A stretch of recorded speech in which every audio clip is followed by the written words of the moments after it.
Bugünün кереметтей оңтүстіктің төрінде, киелі Түркістан жерінде, соның ішінде Сарыарқа салтанат сарайында міне 40 жас мерейтойда қызметтеміз. Бүгін бір Асап ағамыздың негізі заказы, соған көмекке келдік, асабалық әншілікке. Керемет мынау Сарыарқа бір ғана, екісі ма сондай ремонт жасаған екен, жақсы әдемі иіс шықты ше. Құдай қаласа 170 адамдай, 200-ге жақын адамдай үлкен жасап жатыр екен. Құдай қаласа адал аузымызды жақсы жасасын.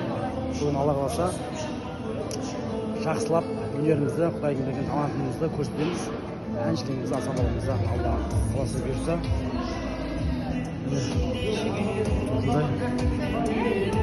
Керемет екен, аурасы, атмосферасы керемет. Қазақтың тойы бітпесін.